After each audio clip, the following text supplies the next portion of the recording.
Greetings and peace, everyone. Thank you so much for joining me tonight.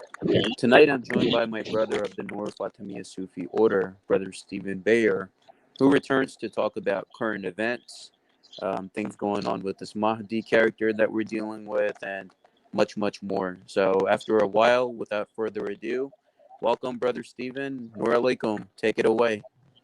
Alaikum Noor. Always good to talk to you. Though the last couple days we have been seeing changes and images all around the world.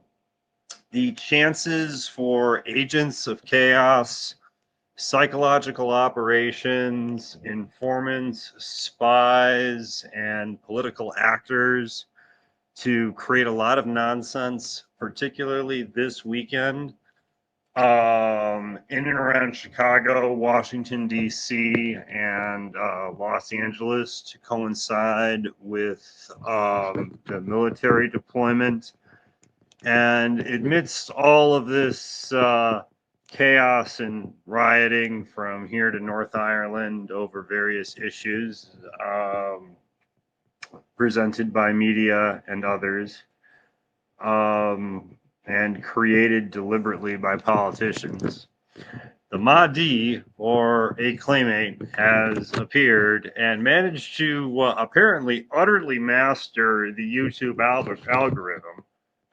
This seems to be his miracle. Of course, the most obvious explanation would be inside support, but you do not have to be even slightly interested in this guy to have him start popping up on YouTube if you happen to watch various influencers and scholars who make YouTube videos.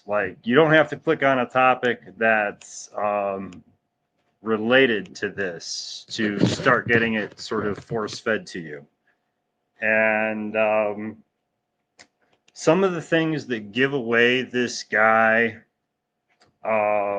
as an asset and or liability of an intelligence agency, most likely, I think it's technically called SIS, but people call it MI6. But whatever the group is that runs the British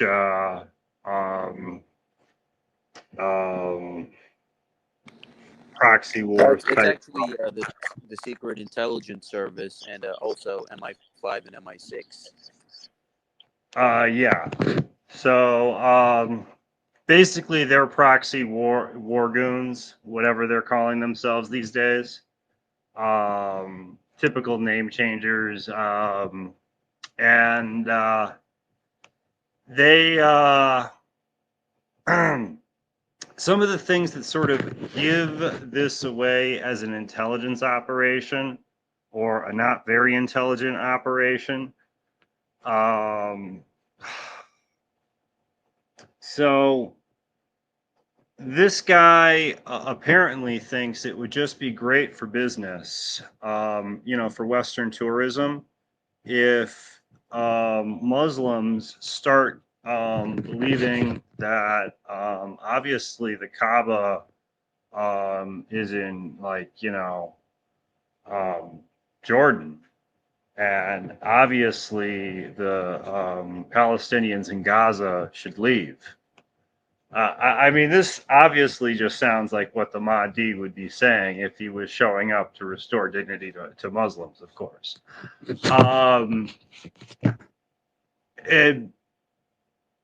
It seems a little bit more like what Western business interests want. And the other thing is he wants Ramadan to just be in December so there can be a holiday season that can coincide for shopping and stuff and for vacation time. Anyway, you can get a great cruise package probably that can, possibly get, Judea, Samaria, Egypt, and Jordan in one package these days. Maybe throw in Greece in there. And the almost made for tourist industry pilgrimage realignment to suit what the West is already doing is just to a T. And his theology is for people who actually take the family of Muhammad, Ali, and Fatima seriously, is extremely offensive for appropriating claims and authority that is just, it's just, I've seen some Western cheerleaders for him sort of say, this could lead to like the Reformation in Islam or something, as if that's a good thing or as if it's needed or if it hasn't already happened.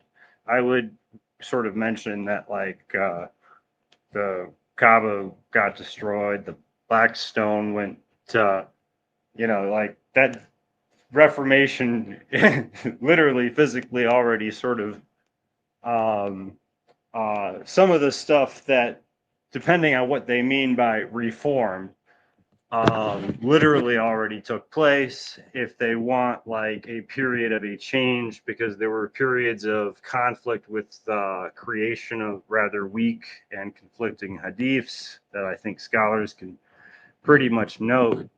And, Christianity now has a conflict in North Ireland and others with Protestants and Catholics. So I'm not really sure I know what Westerners mean when they talk about reform and reformation, other than they think that there'd be some strategic advantage if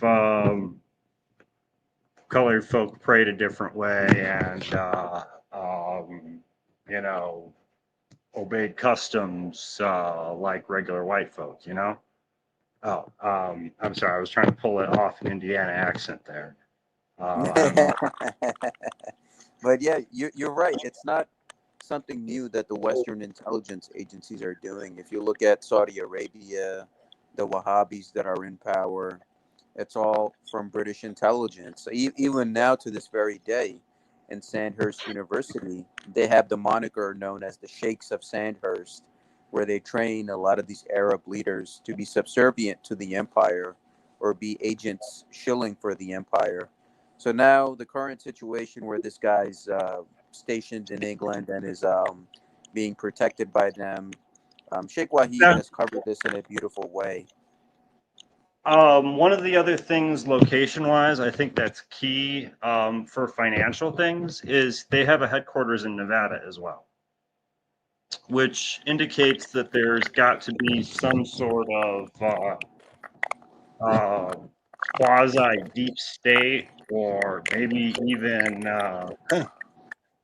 well, who knows what allies in America it has got corporate lobbyists out there in Nevada. Yeah. That's the other location they have a major presence. Yep. And it's basically like a technical startup company because according to their I believe the tax filings or the revenue filing from Nevada, like they've reported revenue of up to millions of dollars. So it's not just YouTube fundraisers or having 200 people in his bunker in Crewe, England. He's actually got some people behind him, including that Cessner group. And again, that leads back to the whole Roman Catholic Anglo American intelligence power structure, who is using this guy as an asset liability to basically Something weird compromise and hurt Islam. this weekend between the Catholics and Trump. There's kind of a face-off. Like, and when you think about it from an intelligence angle, think about how easy it is to narrow people's dialectic and polarize the situation. You got Trump having a parade with the military. At the same time, the Pope is renting out Old Comiskey Park. I don't know what they call it nowadays, but it's like where the Sox play. And they're having like this telemessage between the Catholic community of Chicago. and the Pope, and it's like set to coincide. So basically, like news coverage could like be flipping from one to the other. So if there are large scale protests of the Catholics that are then become violent, and then the police, like one could imagine how, you could imagine how Trump and his goons could have Americans saying the next day, wow, we sure were lucky the Proud Boys were there to save all of the civilians, which is the kind of inside job Reichstag theatrics that you could imagine the media of America, with the way they do these proxy war and militia type things, trying to manage public opinion.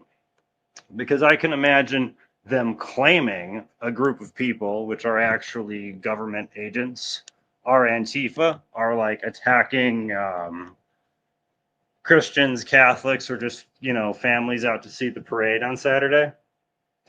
And then they then have another group of people, which are also government agents, who are dressed like Proud Boys or whatever, who come to the rescue and fight off Antifa or some bullshit like that.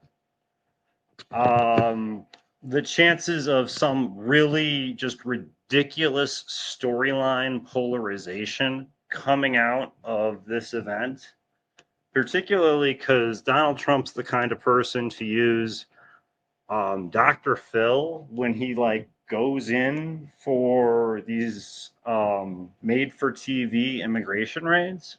So he sparks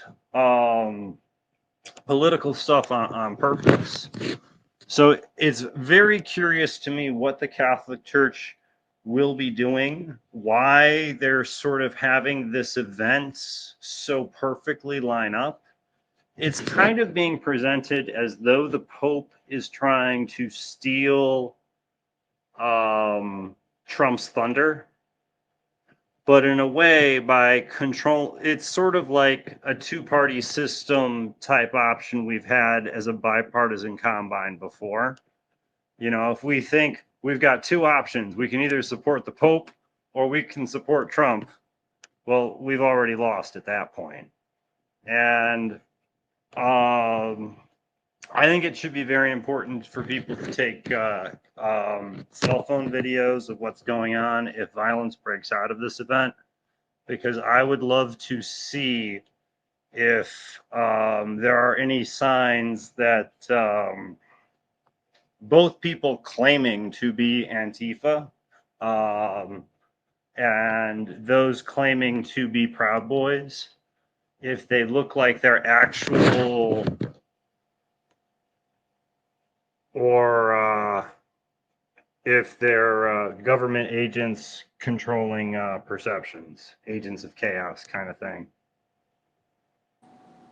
Yeah, that's absolutely correct. And what do you believe about these protests that are happening in LA and are supposedly speculating to go off across all major cities? How can Well, people I mean, voice their here in opinion? Chicago, if protests were to break out, I mean, the National Guard base here is at First and Cermak, and Cermak died a martyr taking a bullet for Roosevelt. So I kind of feel like I'm sad that the protests are over there, because I don't know. I wanted home court advantage. Never mind. I'm like right where would be the perfect location to start things up. But the protests need to be careful. They need to be tactical. They need to be strategic, and they need to be bigger. Is what I think about the protests that are going on. I think that an awful lot of time when protesters are violent, they end up giving power to the enemy. And often it is better to protest peacefully. There are some times when it is good to escalate, and it is right to escalate, often when there is divisions between departments. So, like, if one group is doing its job and the other group is doing its job and you're not getting arrested, they're just sort of kettling, escalation may, under certain circumstances, be necessary to get the people out of where they're being trapped. But often escalation ends up damaging the protesters' goals. But getting the cameras out and getting the image out is important. I think it's pretty clear that Trump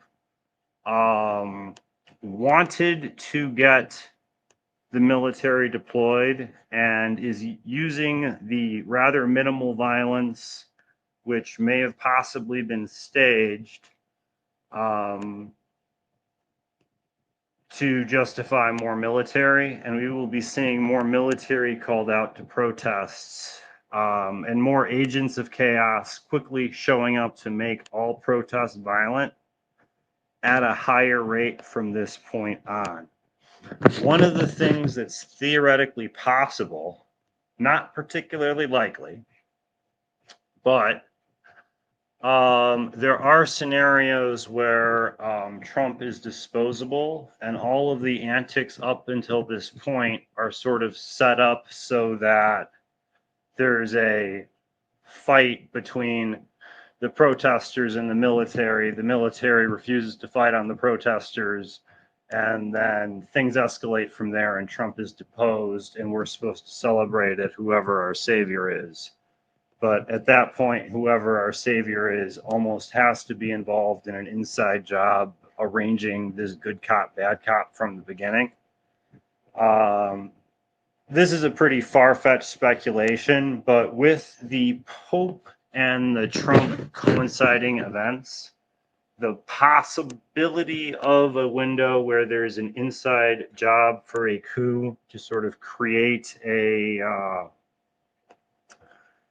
man-made crisis is theoretically there, but I don't think that's what's going on. I think what's happening is America is just falling apart, and the old bipartisan combine that used to be able to pull this kind of thing off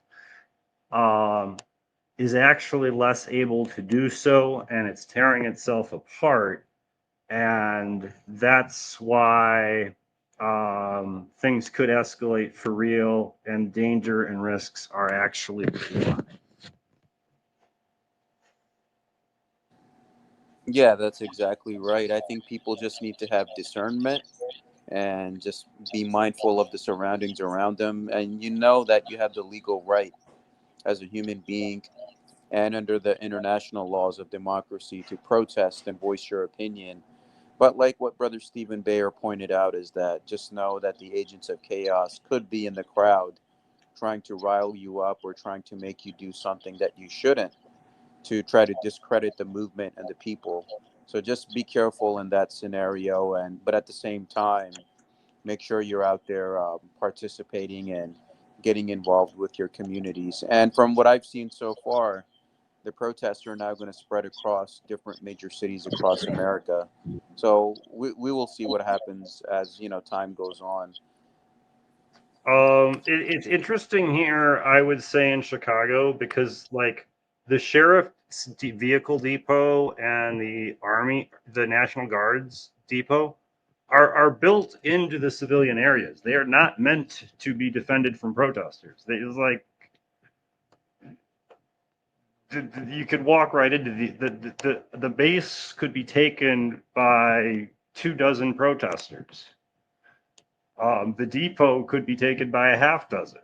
Like, they are not meant to the the strategic position in Chicago was not meant for martial law. So if Trump wants to deploy troops, I mean, I look forward to the Battle of Chicago. I think that the only way that would happen is if Trump is headed for a situation where the military will refuse to follow orders because they literally won't be able to. But maybe I'm wrong, and it would be a Kent State ×3, and it'll be a massacre right on Cermak, which would be ironic as hell. Yeah, I think so too. And I think he recently deployed the Marines in LA. So now I think we're seeing a situation where it's like what Malcolm X said, right? The chickens are coming home to roost. And now it's that perfect phase right now in scenario for the U.S. in terms of I what's haven't going seen on. him shooting anybody yet, though. Not yet. If that ends up happening, things escalate fast. I imagine the military has a much increased, because Israel is collapsing right now. Possibly, Netanyahu is desperate because his own coalition is breaking apart, Yeah. and the possibility of both Israel and America facing new governments it is out there. America is always up for auction when it comes for leadership, and the current situation sounds really, really bad for business. This ridiculous Hail Mary long shot play of trying to use apocalyptic hopes to appropriate claims of divine authority and say that it's a divine just state to assist in the ethnic cleansing and removal of people of Gaza out of this Anglo-American empire, new savior.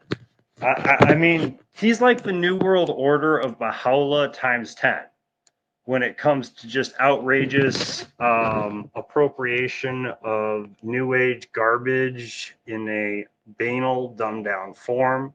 He has dual seed line type theology involving the Book of Enoch. Just stuff that, like, the amount of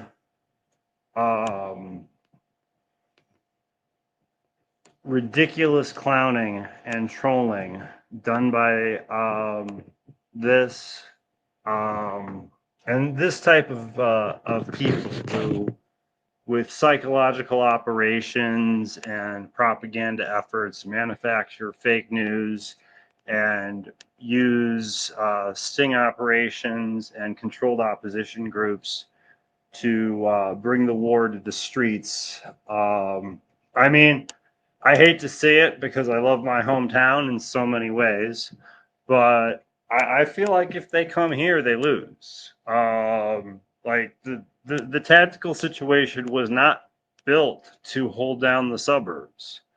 The suburbs were meant to be. It's just not how the city and the base and the depot were built. Like, you can just walk right into these places. There's And no plus, way you could possibly secure it. the people of Chicago are a different breed. I don't think that's a fight they want to pick. The mayor and the governor. I really think, with the way things that are going, that if Trump sends troops into Chicago, he's deposed. The military has to, at that point, choose to refuse to follow orders and depose the president. Yep. Maybe I'm wrong on that, but I don't. I look at the force multipliers around. You know, like, there's the golf course, the woods, the river, the hospital, the strategic locations around the base. It is designed to be easily supplied fast. It's not designed to withstand a siege. It's literally like advantage goes to the attacker, the indefendable fortress. Like, it you would, the only way to win the battle is to surrender immediately if you're holding this base. Yeah, pretty much. And I think the military, they should remember their oath when they take their oath to defend the American people from all threats, foreign and domestic, The issue including from really is enemies. the hospital next to the base, and that's what I hope the military like. It doesn't matter if protesters take the base; the equipment's obsolete. The military needs to make sure that the ambulances can get to the hospital. That's what matters. Really, realistically, in this scenario, the military should disregard the equipment at the base. It's obsolete garbage, and they should focus on maintaining the route to for ambulances. Uh, that's that's Loyola and the Veterans Hospital are right there, and the ambulances need to be able to. That's the biggest problem in this eventuality is making so that emergency teams can get to where they need to go. Yeah, that's pretty much it. And you've been involved in these type of scenarios, so Yeah, once a you have the protest field starts, it experience. blocks off the ability of ambulances to cross a line, and it's something that people don't always understand. Yeah. So, at a protest, if you get injured, you cannot get an ambulance. Nope.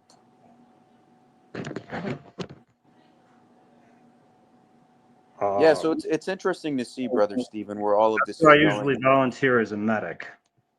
And that's a great thing. You're there to help people and stand up for the cause.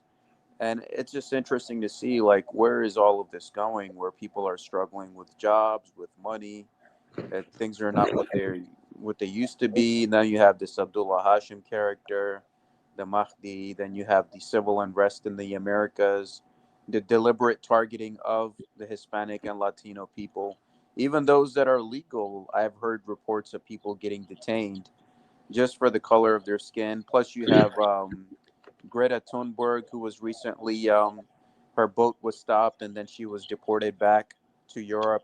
So it's a lot going on right now. I believe technically her boat was stolen by pirates, but Yep. those pirates were operating for the Israeli state. Um, and but I mean, it was sort of a photo op type thing, but I actually think taking the enemy's resources out to sea.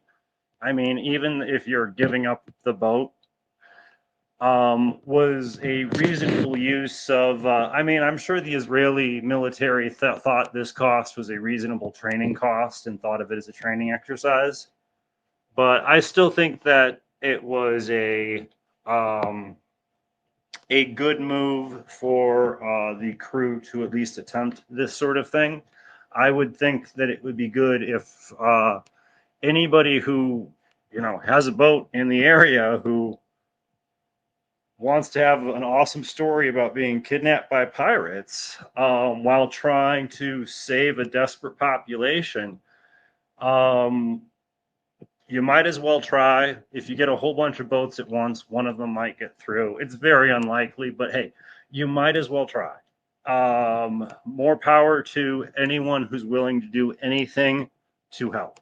And first responders and emergency medics and humanitarian people willing to cross blockades are the real heroes in a lot of ways.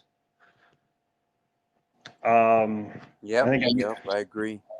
and the street medics at protests have to be volunteers, and you got to be real careful.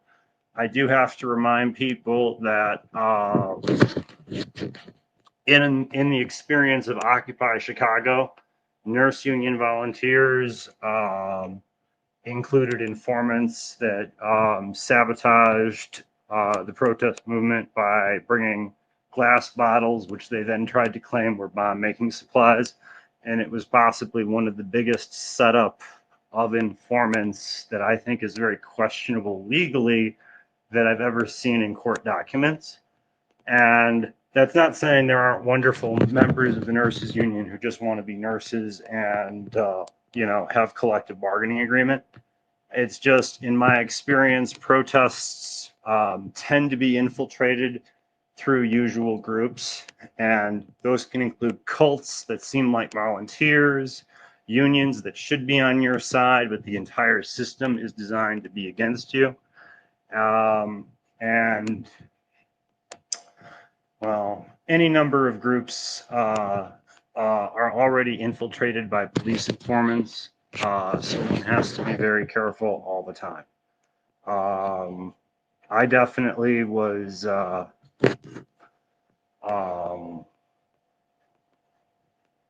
appalled by the methods and tactics that were used on the protesters, and essentially puffed up charges where no threat exists.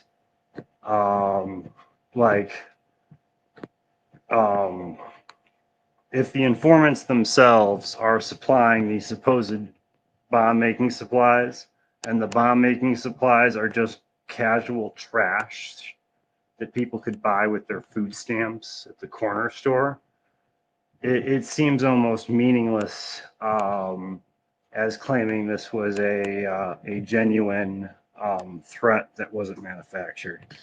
But that's what. Thanks, Rahm Emanuel, and his brother in Hollywood. Yep, and his brother is ruining wrestling as we speak.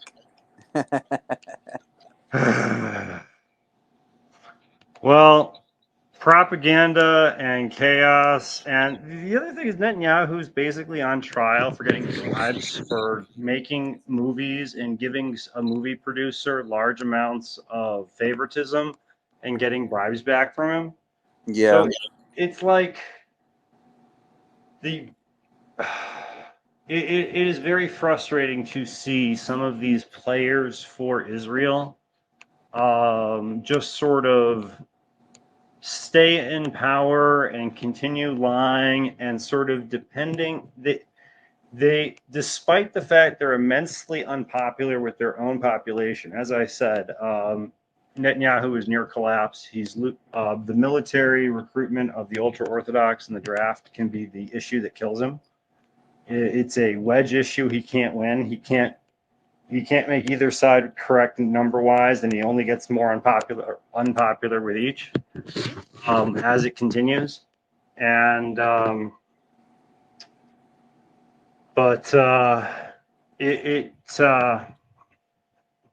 despite how unpopular he is, it seems that any criticism of him immediately is labeled here in America. It's misused of him and his thugs. Anyone who doesn't like them is anti-Semitic, when half their country doesn't like them for various reasons. I think the issue, mostly not to like, of course, is I believe that October 7th was allowed to occur by Israel so that Netanyahu could divert attention from his trial. I think that and the nation-state law court case was dividing the nation, and he allowed an emergency to escalate, and it got out of his control, and he allowed it to get out of his control, and now he gets more power by trying to put it down.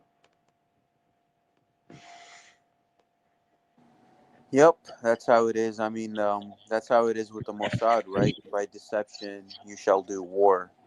I think It's there's the large same. division in the Mossad and the Shin Bet over what's going on right now. And there's a corporatist faction that might move things around between America and Israel. We may see sudden changes in government and or policy. There has been radical realignment of what talking points between governments have been in the last couple of weeks. Just what France is saying, how they're saying it. And to me, it seems that Netanyahu has lost his international immunity to criticism very much in the last few weeks. Yeah, that's right. And I believe personally that we are seeing the beginning of the end of the state of Israel, because The West worldwide. will throw him under the bus and try to reinvent apparently a new Petra Jordanian tour. I don't know how it's supposed to work. I'm sorry. Yeah, that's exactly what it is. What we're seeing now, because especially with media, mainstream news, alternative media, now you even have people like Piers Morgan and other people admitting now that Israel's involved in a genocide. So now Yeah, the did not narrative is shifting. criticize. Yeah, these were people who, and the throwing under the bus means they may have something up their sleeves and plan next. Uh, Exactly. these people, They no longer need Israel as a world truth power. didn't matter, innocent blood didn't matter, but all of a sudden now people are starting to notice things matter. So the fix may be in, but I think Netanyahu is going to have some bus tracks on him after this Saturday. Yep, I think so too. And plus, I think Israel now is obsolete in terms of the world power. And now that's why everyone and everything, the narrative has kind of shifted overnight. War's bad for tourism. If it's one thing the new Mahdi has made very clear is tourism. Tourism is what matters when it comes to religion. Oh, yeah, yeah, of course. Go to Petra because if he goes to Mecca, of course, he'll be executed on the spot for being a Mahdi impersonator. Um, I normally don't support Mohammed Bonesaw, but even a broken clock can be correct twice a day. Yeah, exactly. Because the real prophecy says that he will be proclaimed at Mecca, despite what you think about the Black Cube and all of that in between. That's the spot where it will happen. So, him deflecting the question, hey, why don't you go to the Kaaba? And he kind of deflects it to Petra, meaning that, he dare will not go there. Um, I think it's not even that Saudi Arabia would have to do anything. The crowds would just tear him apart. This guy's antics are ridiculous. He cannot appear in public without security because what he says is so blatantly appropriation, and it's so offensive to basically be trying to come into a tradition that's not really his own and to claim authority over it and exclusive authority over it. I mean, um, it would be outrageous if the world wasn't in a particularly provocative situation and he wasn't meddling in things in a way, and trying to make commentary that's absolutely out of line, in my opinion. Um, Yep, I think so too. I don't even think he needs to leave England. Just take him to like a lot of those Muslim majority areas in England, and without security, they'll handle it for us. uh, if God wills it. Yeah, but yeah, he's just playing a character. It's like the Mandarin villain from Iron Man 3, right, from the studio. It was all like a studio production. That's what it comes down to. He even has like an IMDb page listed as a producer, and I've been following this guy's stuff since 2007 when YouTube first came out, and at that time he was uploading a lot of conspiracy documentaries, like a lot of anti-Masonic or like anti-American, like Illuminati type documentaries. Like that's when all that stuff was becoming popular. So he was on the scene when all of this was going down. Hmm. I It's funny sometimes controlled opposition. You say you're debunking something or being against something, and you're actually with something on the inside, giving it free publicity. It's hard to know what his motives are then, and if he's being blackmailed now. A lot of these assets are blackmailed because of sexual abuse type things. So it's like once the reason that they're trusted with something like this is they can't betray. Like I don't think England would be letting him pull this off if they didn't have the ability to say if he ends up trying to switch sides. You know, if they didn't have evidence right away, oh, it turns out that he's been trying to have group marriage with 12-year-olds or something. Yeah, I think so too. And how the Anglo-American Empire works is like the British intelligence and American intelligence, they operate as one entity, but when time comes for their own interests, they do act against each other. So now what we're seeing now is this guy who has an American passport and nationality is in England with some type of provision, because as an American, if you stay in England without a visa, like you can stay up to like for a few months, and then you need a legal visa and reason to be there longer than that. So this England doesn't guy exactly have has some provisions. England doesn't exactly have free speech. I don't understand why he's able to get away with saying the stuff he says. It should be considered disorderly conduct and trying to basically fighting words.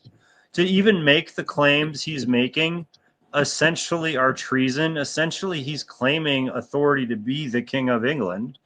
Pretty much. I mean, there's people in England that just over Facebook posts, they have the police show up and arrest them over Facebook posts. Yet this guy's his claims of essentially being a global divine right to rule. I'm a little bit surprised. I mean, it's obvious that they're turning the blind eye and they've got him on a short leash. I think so too. And he's got this blonde woman who's a part of his channel as well. And Sheikh Wahid pointed out, like, she's clearly Israeli. She's like an Israeli handler or asset that's there pretending to be a part of his crew and interview him. Yeah. I've only watched a couple of his videos. I've sort of hung my cursor over a couple of them so I don't have to listen to his voice and just read the text. But I've read a little bit of it, and I don't want to have to go through too much of it. It's banal, it's mind numbing. There is some importance to going through some of this stuff. Groups like this that are power seeking and like this is a global doomsday cultural appropriation cult. It's like just trying to describe what it is sounds absurd, but it is absurd. I mean, I'm not surprised that he's in England of all places, right? The same entity that created the Kashmir issue between India and Pakistan, the Palestine issue where people are still suffering this day, Lawrence of Arabia, the Wahhabi crowd. I mean, it's always their hand. It's either the British or the French. 10 out of 10, always. I mean, he can always open a Vegas casino and have girls with veils as the waitresses. You Yeah. know, belly dancing, the veils and stuff. I imagine that's where this is going after he leaves England. But that's if he behaves and stays good and stays useful. Otherwise, we run into England suddenly finds that they should have been able to know 2 years ago that the guy's a total predator. Yeah, yeah. That's And I heard that's what's exactly been happening where the people that are falling astray to this cult, he's taking advantage of a lot of the female followers or the men that come in with their wives, like he's taking advantage of the wives or whatever.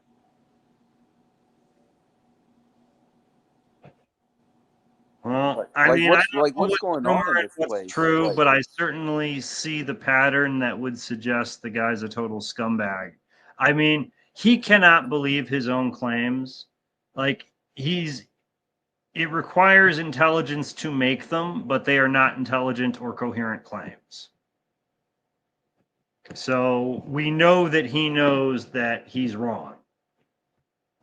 Yes, that's exactly right. So what's been going on now is they're translating his book, The Goal of the Wise, which has been plagiarized from different sources, as Sheikh Wahid pointed out, in different languages.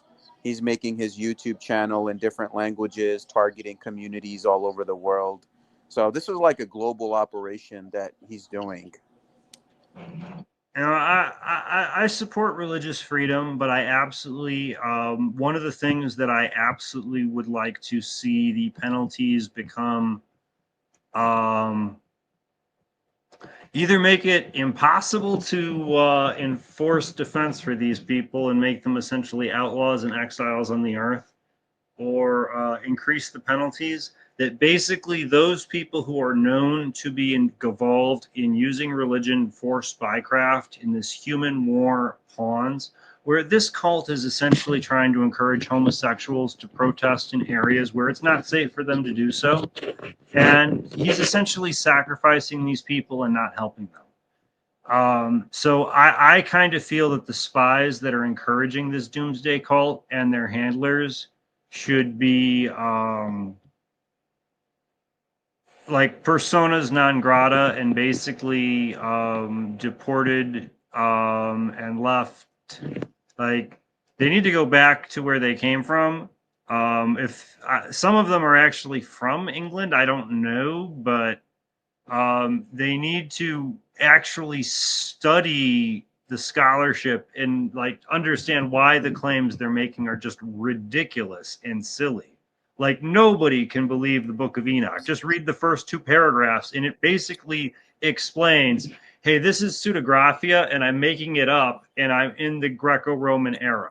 Like, it basically just says in the first few at the start of it that it's one of these lost and found kind of texts that sort of mysteriously was recovered through time, not that it was somehow originally text that survived through the flood.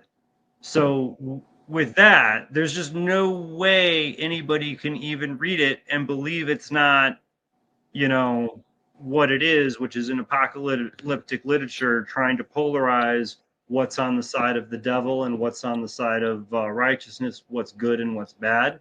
And he's trying to use it as this dual seed line, hidden alien race war thing. I don't understand how that's not disorderly conduct and much, much worse on account of the spycraft portion of it. I think all decent people should consider treason. And he's literally betraying all nations, the people of all nations, even if he's serving the governments of a couple of them, probably at least five. We're looking at you, Five Eyes. Quintuple agent. And what's also going on is that there's a Lebanese TV channel that interviewed him, and Sheikh Wahid pointed this out, that after Hezbollah, like, this guy's they're trying to use him to fill some sort of vacuum. I wonder why he would be platformed. Like, YouTube is letting him go viral enough already. He should not be given interview. I feel that people should shun him and not give him free publicity. I almost feel bad. I've talked about him for as long as I have. I wish I could have shortened this down, made it quicker to the point, bullet points fast.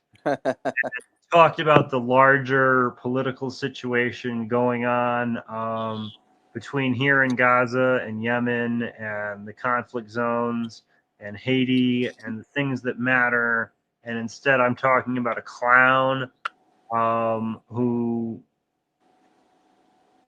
you know, he's just throwing pies in his own face at this point, and he needs to sit down and shut up.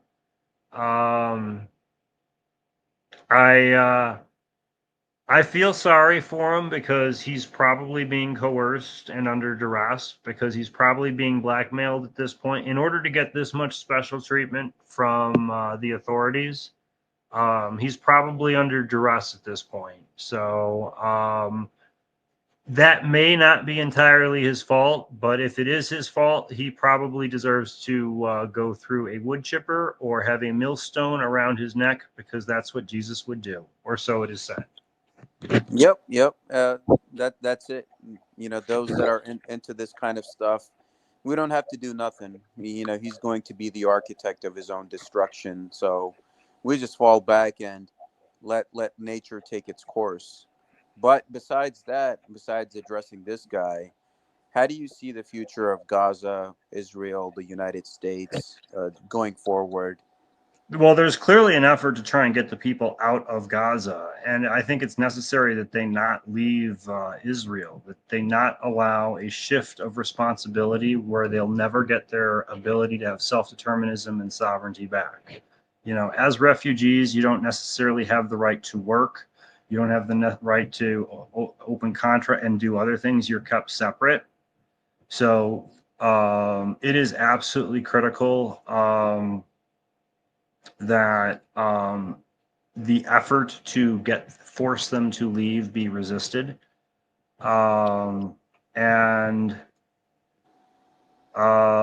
we will probably see more psychological war and proxy war in regards to Gaza.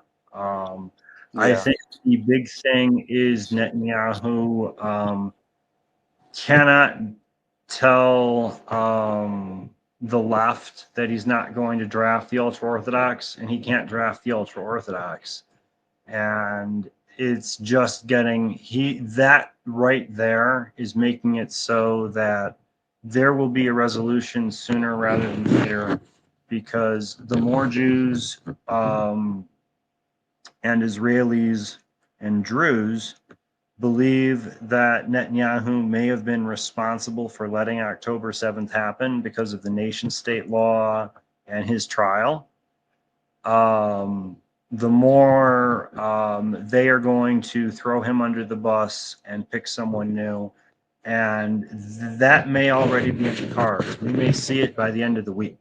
Like, there may be like, the military may already know what orders they won't obey and already have the CIA reporter with the camera angles set up where the protesters celebrate when the military lets them be in something, and then we get this false national unity for a day or two while they shuffle the cards and get a new spokesperson in charge. That's still a long shot. It's just one of those things that's theoretically possible. Is the empires have been known to have sudden popular revolts, but in my experience, protesters and popular revolts do not suddenly change governments. If you see a sudden change and fall, that means the military had this planned, and it's a contingency. I mean, I'd be happier with that contingency going off. I'd like to get Trump off the menu, 86-47, so to speak. So if he were deposed, ousted, and found suddenly that he had to resign and flee the country for his own safety under the advice of the Secret Service, I mean, I'd probably, enjoy the fireworks in July just a little bit more this year if that happened. But I still wouldn't take it seriously. I still wouldn't, suddenly trust the system and think that whatever heroes were provided are the real heroes. The real heroes are the people who are struggling to give medical attention to the people suffering in the conflict zones. The street medics that help protesters, not the confidential informants that get the free photo ops and the agent provocateurs that set this nonsense up. Real comrades are going to have to fight and are going to have to get hurt when some of this chaos goes down. So the people who are architects behind the scenes should be ashamed of themselves, and we can all hope for better. People should use their power for truth. yeah. And from that, we can get justice. And from that, we can get peace. Without truth, we can't get justice. And without justice, we can't get peace.